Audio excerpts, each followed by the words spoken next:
Welcome to the Badass Breastfeeding Podcast. This is Dianne, your lactation consultant. And I'm Abby, the Badass Breastfeeder. And today's episode is brought to you by Imani and breastpumps.com. Experience optimal pumping with hospital strength output, as well as a never before seen boost mode. But we will hear more from our sponsors later on. But you can head to badassbreastfeedingpodcast.com and check out our sponsor page if you need anything. See if you can give them any of your business because they make this podcast possible. And while you're there, you can scroll down and you can enter your email address and we will send episodes straight to your inbox every week. And I'd love to hear this week's review of the week. It's a good one because it's got a question with it, which I thought would be very appropriate for solutions to breastfeeding problems, right? Right. So, hello, guys. I recently found your podcast and I love it. I relate so much to them and learn so much. My baby is 4 months old and we have struggled with weight gain since birth. She has gained about 2 pounds since birth and is exclusively breastfed. She had a tongue and lip tie that was revised around 6 weeks. Her doctor isn't too concerned because she has grown 4 inches in length and just wants more weight checks. I have noticed my milk isn't super fatty when I pump and it sits in the fridge. Is there anything I can do to increase the fat content to hopefully help her gain weight or any other suggestions for weight gain? She has plenty of diapers and eats a lot, so I know it isn't a supply issue of not being fed enough. Oh my God, that's such a good question. I know. And I told her, I'm like, this gets asked a lot. So do you mind if I put this out as a review? Because this question, this is a big thing for a lot of people. Or sometimes even people say, oh, your milk doesn't look fatty enough. Like if they see it pumped. Yes, exactly. Yep. Like who are you? The doctor will say like, I bet your breast milk probably doesn't have enough fat in it. Right. Without even seeing it. Not that. Exactly. Without seeing it, they're just saying, oh, I don't know if there's enough fat in your milk. But like, that's not a thing. Okay. So what I told her is, that I was really glad her doctor wasn't like, concerned looking at the length. Because a lot of times that gets missed too. People are like, oh, the baby's not weighing enough, but they're not looking at how much they're growing in length too, which is growth, by the way. So you have to like really appreciate that as well. That's really the more important one too. People just don't. Right? You gotta look at genetics. I'm saying that as a non-medical professional, but like, I feel like that's growth. Like skinny fat, like we all kind of fluctuate. Right. Yeah. That. But your height, you're not going to fluctuate. It's not going to like, oh, she lost 2 inches this year. Yeah. Yeah. Yeah, you're right. Actually, I never thought about it like that. And what I told her was, the milk is perfect. The baby's gaining the way she's supposed to gain. When babies are exclusively breastfed, their bodies are able to grow as they're meant to grow. Like that's how it is. And we're the ones that try to alter that. Like we're trying to like alter these babies' bodies and alter their growth patterns, but they grow the way they're supposed to grow. And you have to look at genetics and you have to consider all of that stuff when you're looking at your baby's growth pattern. And I did tell her we have an episode on this because we do, so I can link that in the show notes. But the other thing to remember is that your milk changes throughout the day. It changes all the time, feeding to feeding all throughout the day. Pumping is not a good indication of a lot of things when it comes to your milk supply, milk fat, all of that stuff. And really she might be pumping at times where her milk isn't as fatty. I did hear somebody say once, and I don't know if this is true or not, that pumping doesn't necessarily pull all the fatty milk out anyway. Which that absolutely could be a thing because we know that pumps don't drain the breast well. There's always milk that's left behind. So there's a lot of reasons why you might not see that fat in the milk. It doesn't mean the fat's not there, but you can't like eat this hugely fatty diet and think your milk is going to like become super fatty all of a sudden. Like it doesn't happen. You'll just get high cholesterol. That's all. But she was pretty content with that. She was just like, she was glad to hear that she wasn't the only one that felt like that. So, I just want people to know, like, if you are concerned that your milk isn't fatty enough, try to be reassured that your milk is exactly the way it's supposed to be for your baby. Yeah, your body didn't get that wrong. No. Your body's not like, oops, I didn't put enough fat in there. Oops, we were a little low on calories. That doesn't happen like that. No. And like, because sometimes you see people with this like pumped milk and it's got like an inch thick of fat on top of it. And that's because that baby needs more fat. Right. That's the baby at that time. Yeah.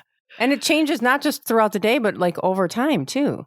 Yep. Like your milk is always adjusting to what your baby needs. Like your body does that by itself. It doesn't get it wrong. It's pretty And miraculous. pumping is the only time you ever see this, right? Right. Yeah. Because if good you're point. just like, if you weren't pumping, you wouldn't even know. You wouldn't have to wonder about this.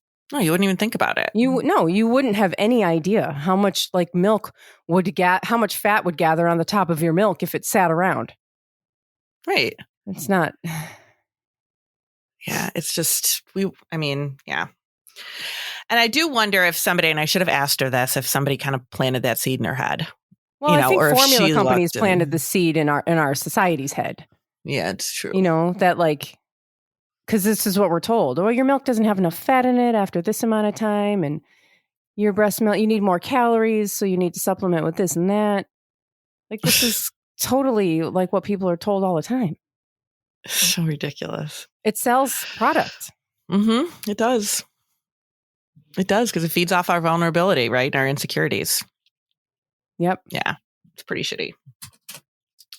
So thank you so much for that, because it is a question that lots of people have.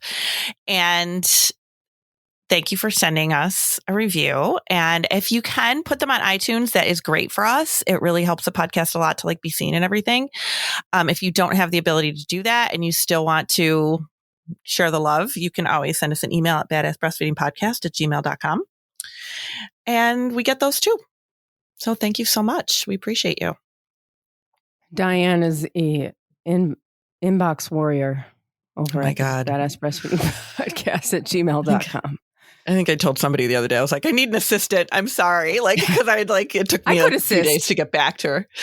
Well, it's a lot. Like sometimes there's a lot, like it kind of goes in waves. But I always like to make sure I try to answer questions for people too. So I know that's how I feel about Instagram. I'm always like, I have to answer everybody. Yeah, it's hard.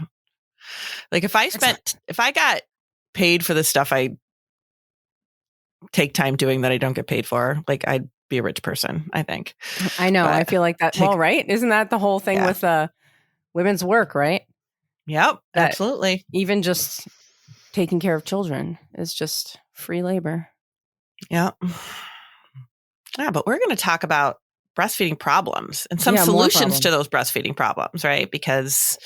And that's one of them, the fat in your breast milk. Is my milk fatty enough? That's a I guess we could label that like a breastfeeding problem. Yeah. Problem that isn't a problem, but that everybody worries about. I know. Well, it turns into a problem because then people start changing things up and trying to intervene. Mm-hmm. I feel like trying to intervene is when things go real bad.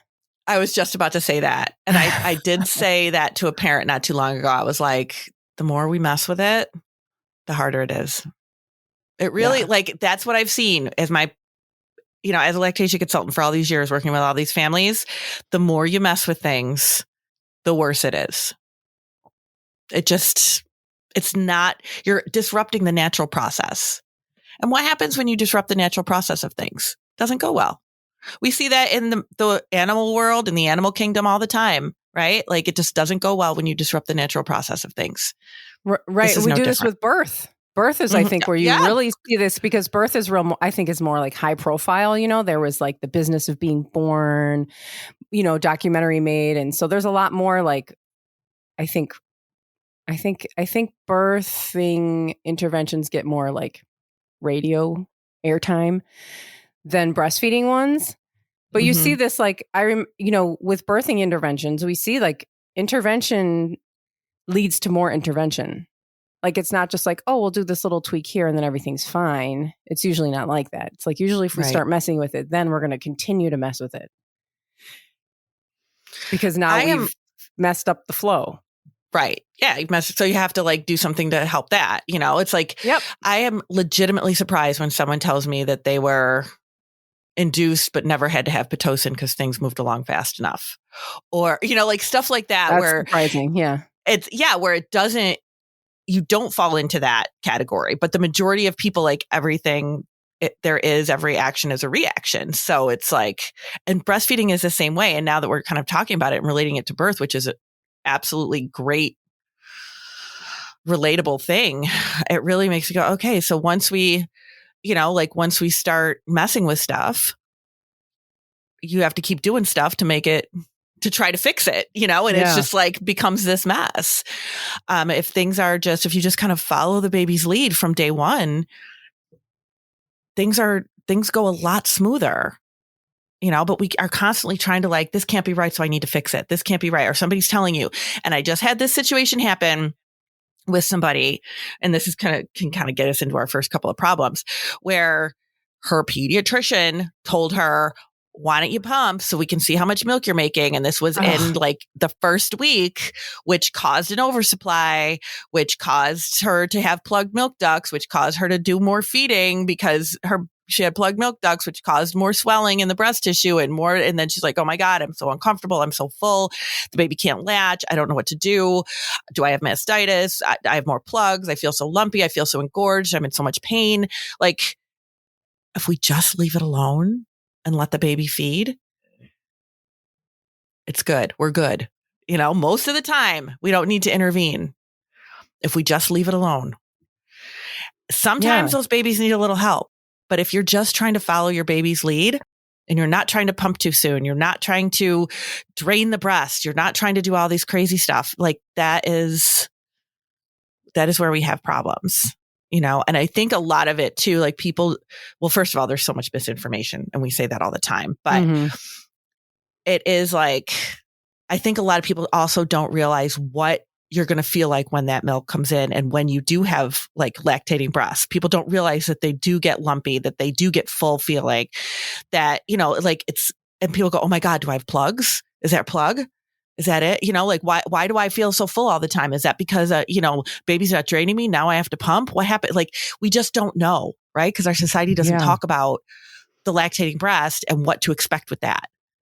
So we're constantly walking around thinking there's something wrong. Yeah. How can you not think something's wrong when you have no idea what right is? Right. Exactly. Like, I don't know how this is supposed to be, so this could be wrong.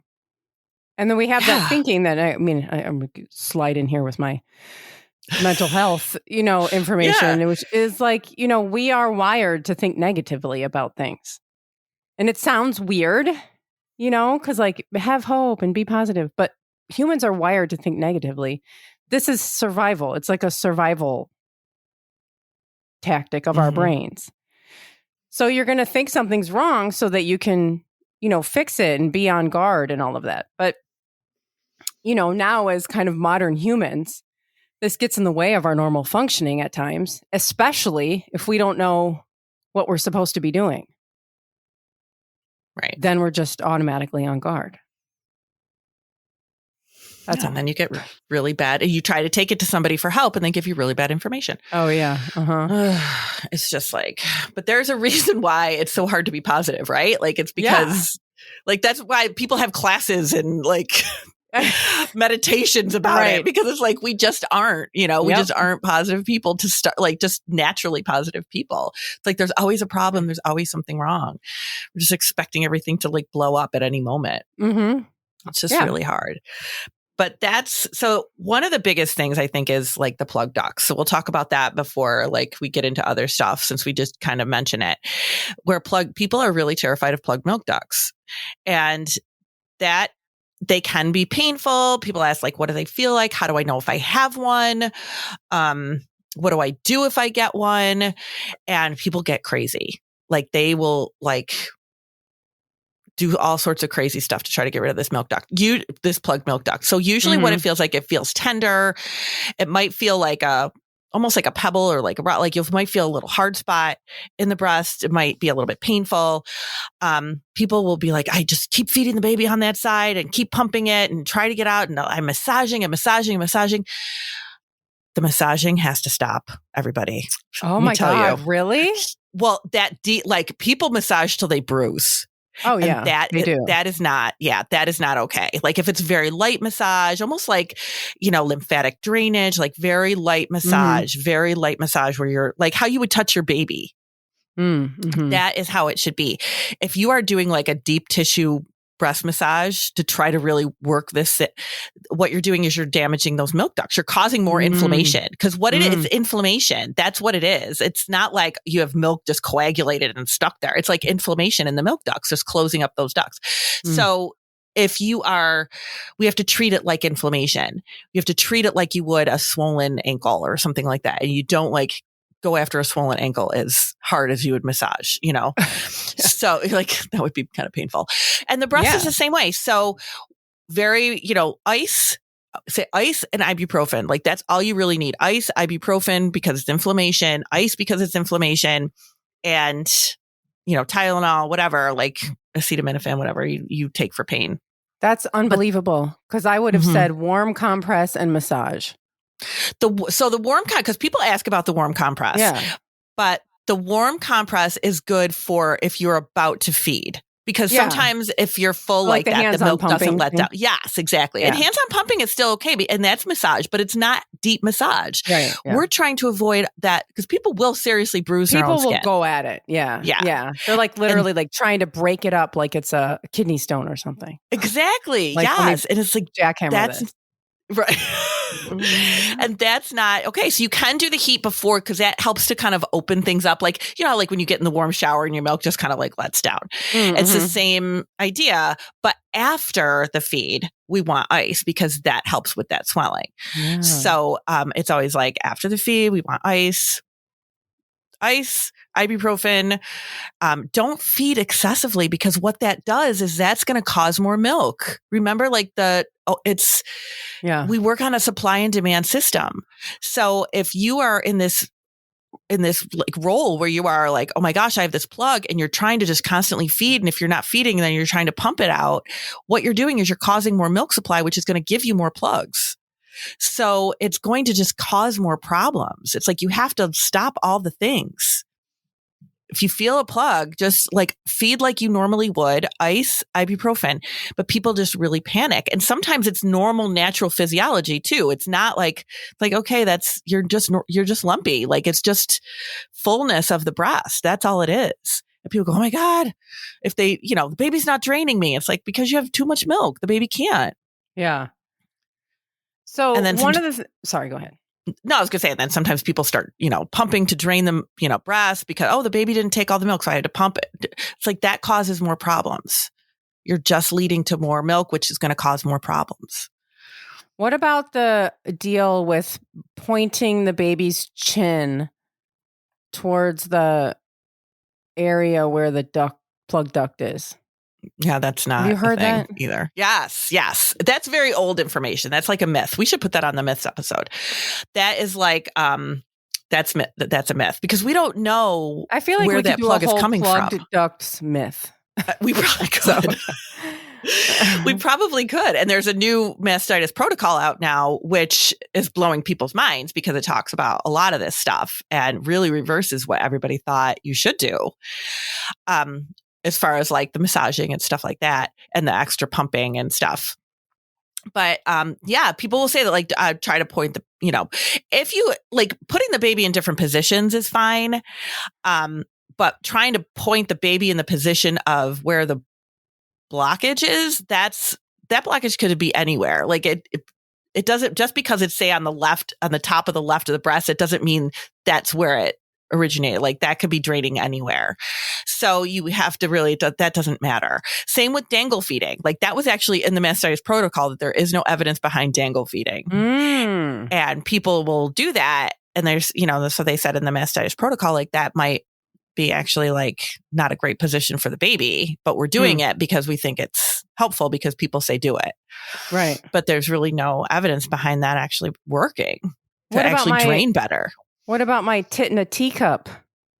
Well, that's just like the heat. You know what I mean? Like that's just heat. For people who don't remember, it's where you like fill a bowl. I don't know who gets a teacup for their breast, but if you do, I don't know. Go ahead. People in England, right? Well, it's also small. Yeah, that's true. Whether you use a teacup or like your popcorn bowl, however big your boobs are, you fill it with warm water and then you kind of lean over it. Put it on the table and lean over it and let your boobs soak in there. But that might be kind of some, another wives' tale kind of thing. Yeah. I mean, but sometimes like stuff works for someone, so they put it out there. Right. Just like they say that, with the cabbage leaves, there's no research behind that at all. They're cold. So that's, like how I'm sitting here saying, do ice, but they're cold. So that's probably why they feel good. But I mean, they could have bacteria on them. How many times does, produce get recalled for listeria and all that other kind of crap? Okay. So we have to take a break, but I have to tell a story before we take a break. I was eating a nectarine. You know what a nectarine is? I don't know why I'm asking you what a nectarine is. A nectarine. Okay, I'm eating a nectarine. I'm sitting in my living room eating a nectarine. I take a bite of this nectarine. And I just kind of casually look down at it as I take a bite and pull it away. And a flippin' earwig comes crawling out of it. A gigantic earwig crawls out of my nectarine into this world. Oh my God. And we are no longer. I screamed my face off, hurled it across the room. Jack starts crying because he doesn't know what the hell's going on. Oh my God. And I'm like, oh my God, a bug. And now we're off pitted fruits. I'm like, yes, I will have all of your sprayed with pesticides produce. Thank you very much. Yeah. Yeah, I'm with you. I know. Oh God. I'm totally traumatized. Yeah. No, thank you. So sorry to ruin if you're like eating breakfast or something. Sorry. Yeah. But we will be right back with more from our breastfeeding problems. Solutions to breastfeeding problems. Solutions, yes. All right. Today's episode is brought to you by Imani and breastpumps.com. Helping mothers everywhere with the right tools, Imani recently released the Imani i1 dual breast pump, featuring the quietest motor on the market. Experience optimal pumping with hospital strength output, as well as a never-before-seen boost mode. Whether pumping from one breast or both, this smart system maintains a constant pumping pressure. Its 2 main cycles, massage and express, include multiple vacuums on each cycle. Portable, efficient, and hands-free. Find out why Imani USA products are trusted by over 46 million mothers around the world throughout their breastfeeding journey. For more information, visit Imani USA, that's IMANI USA.com, and use code BADASS for 25% off of your purchase. That's ImaniUSA.com, code BADASS for 25% off of your purchase. Or you can visit breastpumps.com/Imani, and you can place an order with your insurance benefits. Amazing. Yes. So bam. Awesome. So you can find this information in our show notes under this episode at badassbreastfeedingpodcast.com. At badassbreastfeedingpodcast.com, you will also find our breastfeeding resources, all of our other episodes, and information about scheduling your very own one-on-one online lactation consultation with Dianne, who can help you with all sorts of breastfeeding problems, which is worth it in the end. Oh my God, so worth it. Yes, because people call me when it's like we're really into the, you're into the doldrums of things. Well, yeah, and people are like, lactation consultant, I can't afford it. Or, I don't know about that. Like, this should not be seen as, an extra. And it sucks that insurance doesn't always cover it. But this is like, this is, if you want to breastfeed and you're having issues, this is the key. Mm-hmm. This is not an extra. This is not, this is not something you can really pass up. And I think, of course, like we were saying earlier, we don't know what we're doing. Like, we just don't. No. And like this, the mom that I was kind of referring to a few minutes ago, where she was, her doctor told her to pump to see how much milk she's making. And then she, got this plug, and then she's feeding a lot. Now she got this oversupply that she's trying to deal with and doesn't know if it feels right, and, just uncomfortable and full. And then it becomes like, this is too much for me. I don't even know if, I don't know if breastfeeding's worth it. Yep. And it's like, it's going to be rocky. It's going to be a rocky road until you get things figured out. Like, it rarely starts off as this, like, oh, everything's perfect.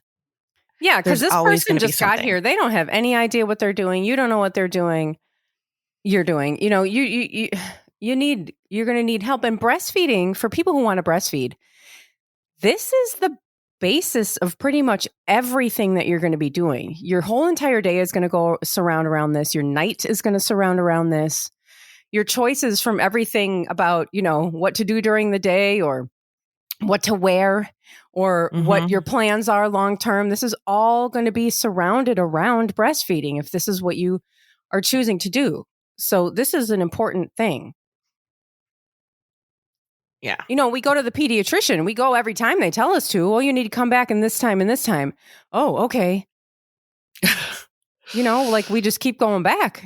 And which is good because if something's wrong, then we find out right away, and then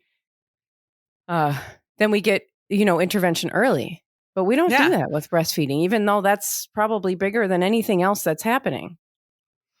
I mean, it is the foundation of your baby's life. It really is. Yeah. Yeah, it really is. We're not being dramatic. It really is. No.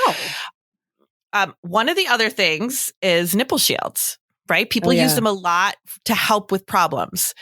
But I often find that people don't realize or they don't know why they have them, right? Like they'll get them in the hospital and they'll be like, oh, yeah, the baby, I'm using a nipple shield. They'll call me and be like, whatever, I want to get the baby off the nipple shield. Okay, why do we have the nipple shield? I don't know. They gave it to me in the hospital because the baby wasn't latching in the hospital. So they gave me a nipple shield. Nipple shields, there's a lot of mixed opinions about nipple shields. A lot of them. Don't just go out and get yourself one without talking to somebody. And it makes it sound like, oh my God, this is the most dangerous thing in the world. It's not. They can be helpful because they can help a baby latch if the baby's struggling to latch. They can be a helpful tool, but they're a tool. It's not something you're supposed to use long term. And it's not something that you should be using without a lactation consultant to make sure what is going on here. Why do we need it? Why is it helping the baby? And we need to solve the problem or else the baby's you're not going to be able to feed the baby. Whatever reason you have the nipple shield, we need to find out why that is. So sometimes they get the baby's not latching in the hospital. Baby wasn't latching. They give you a nipple shield. Now remember, and I worked in the hospital system, so I'm not saying this as somebody who doesn't know. In the hospital, you are there for a very short period of time. They want to make sure your baby is feeding. They are not there to help you build a long-term breastfeeding relationship with your child. They want to make sure that baby's feeding before they leave. That is their mission. And they have a very short time to do that in. And how Abby was just saying that birth is, so many interventions that go along with birth, all of that stuff impacts your baby too.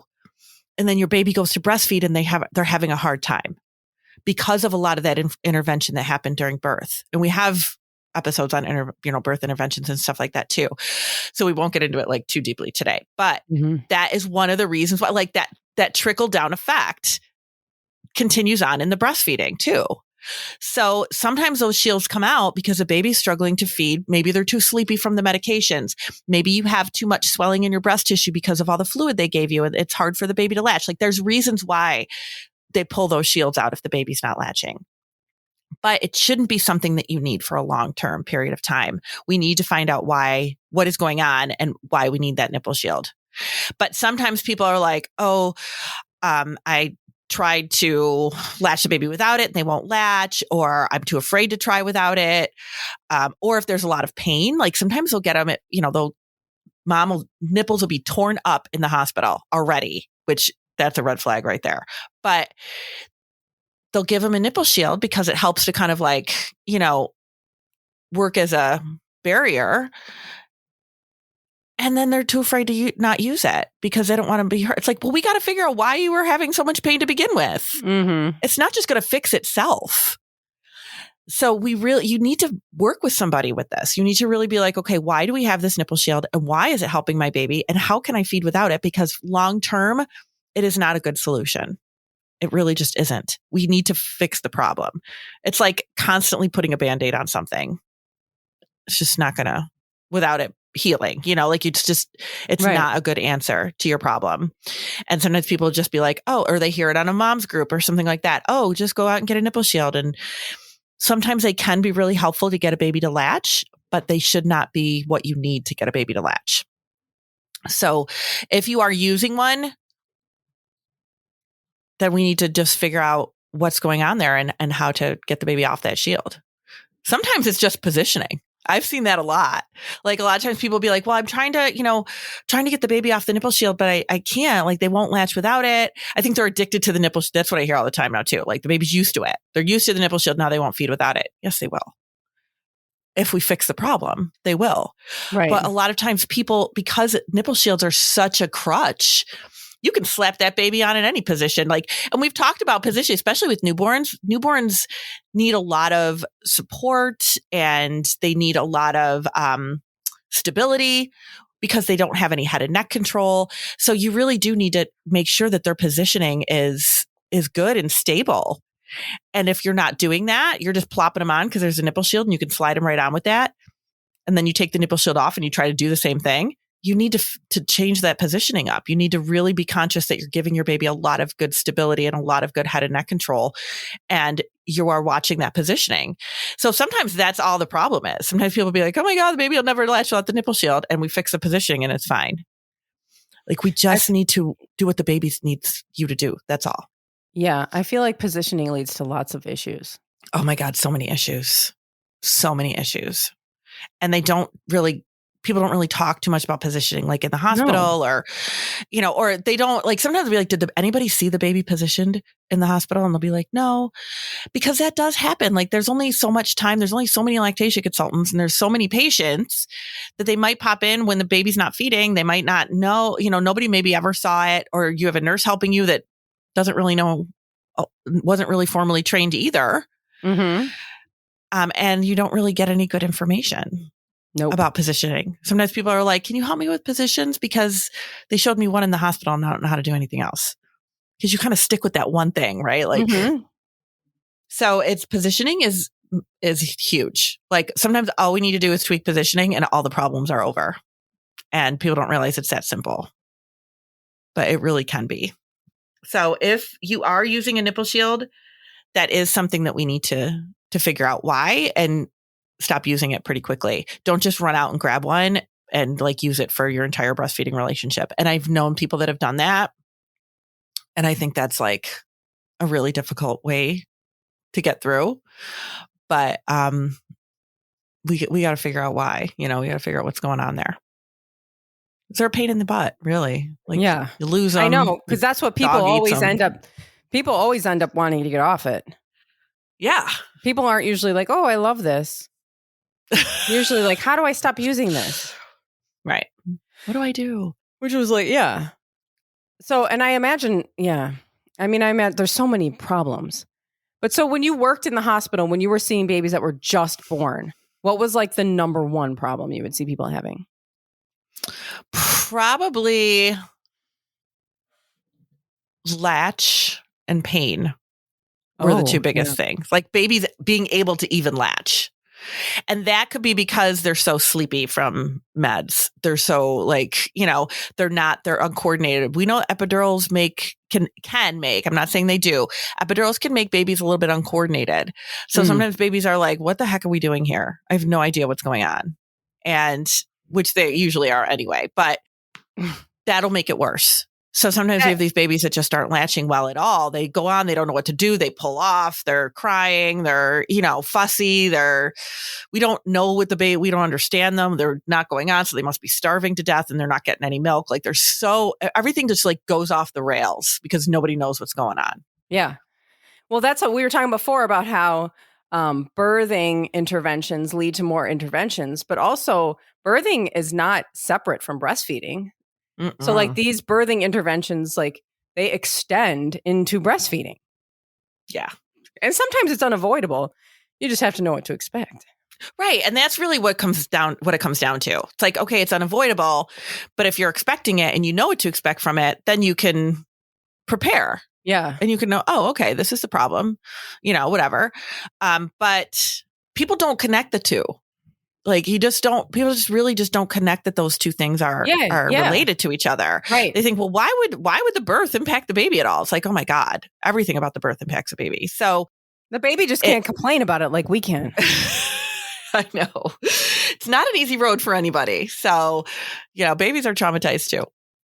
Totally. But we also just kind of like think that these babies just know what they're doing, and they really don't. So sometimes what we think are problems are really just normal behavior, and things that are really problems, people don't think is a problem, like having too much milk. That's a problem. Yeah. And people think it's not a problem, but having too much milk, which more people are walking around with oversupply than people realize. Mm-hmm. But in fact, I had somebody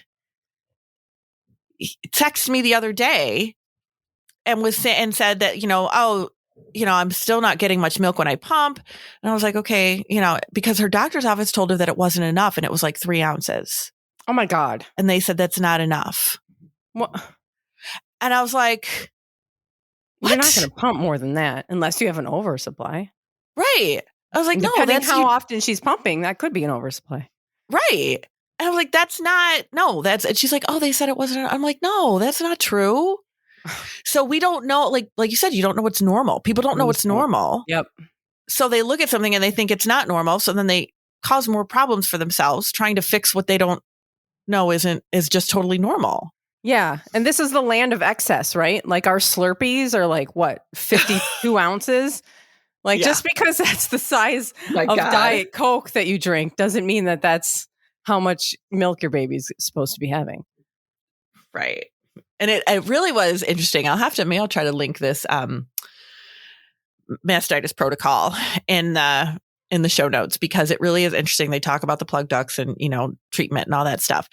But they do say in here that you shouldn't pump more than what the baby's going to eat. Like that's bottom line. Like if your baby is eating 3 ounces, you should stop pumping at 3 ounces.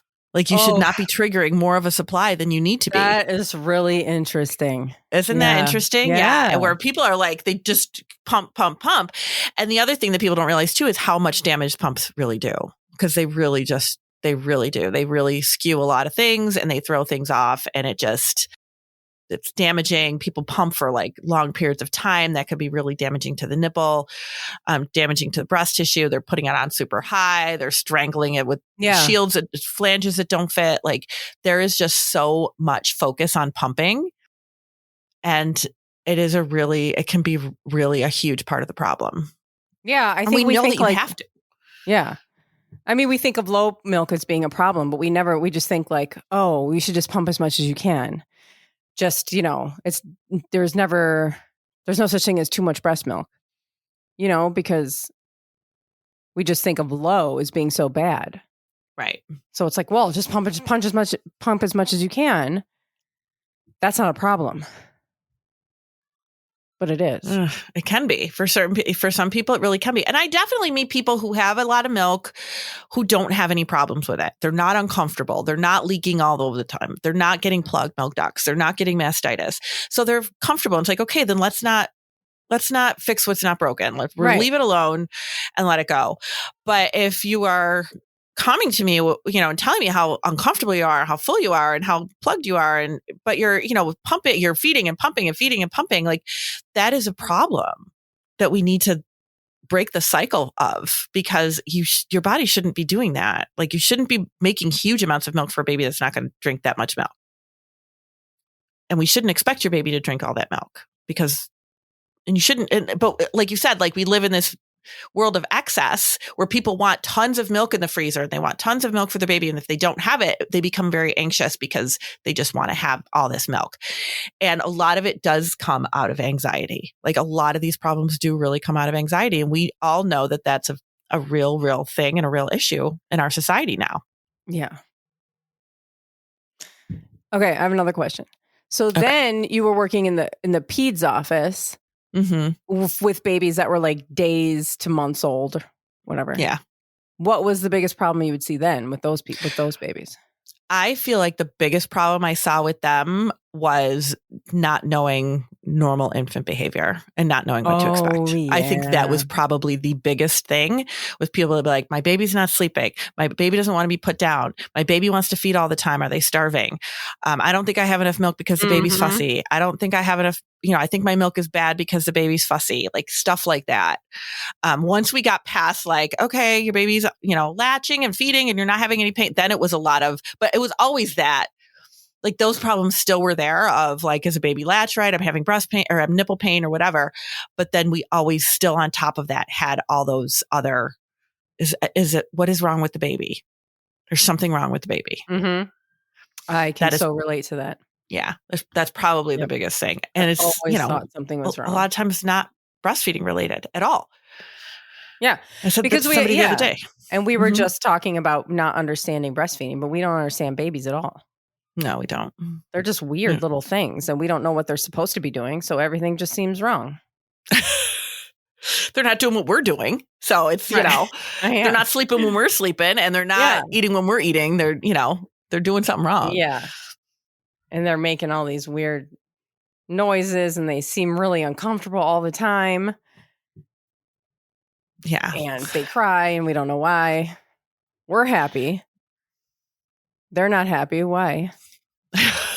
Well, you're going to say you had somebody the other day. Yeah. And that was like part of the thing. Like I was like, this is not a feeding problem. This isn't related to feeding. This is just your baby. Your baby's just weird. I know. And people really I don't know what to expect when they have these babies. And that is part, that's I think part of a breastfeeding problem because we just don't know what to expect when we have them. And what we get is really not what we expect. But if we do things that you should be doing from the start. So if you're pregnant and you're listening, it's like, okay, feeding on demand, just responding to your baby, feeding on demand, keeping your baby with you, rooming in the hospital and feeding on demand, just without questioning all the things. But when when people start saying things like, oh, your baby's eating again, I don't think you need to do that. Oh, your baby's cluster feeding because your milk's not in yet and they're starving. Let's just give formula. That kind of stuff really disrupts the process. And that's where we start having problems. Let's pump so that your milk comes in faster. And then we, that kind of stuff disrupts the process and it makes a problem. It causes problems. Yeah, I feel like the second biggest problem in the hospital has to be all the supplementing. Oh, God. Because when I was there, it seemed like that was just a normal thing. Mm-hmm. Like it wasn't like on an individual basis. It was like, here's some formula to supplement until your milk comes in. Like, here's some formula until your milk comes in. Yeah. That's what it was. And so, I mean, no one's milk is in as soon as they give birth to the baby. Right. So then so everybody gets formula. And I know there's people listening who didn't get formula. Okay. But most people do. A lot of babies do. There's a huge amount of babies that get supplemented early, like in the first 2 days of life. Yeah, right. And then all the time. They're just drinking formula and then your body's not being stimulated. And then here we go. Yep. Down the long line of interventions. Yeah. It really becomes a struggle. It really does. So get it, handle it first. Sometimes when you're in the hospital, you can't control a lot of this stuff because again, a lot of it does come from the birth interventions.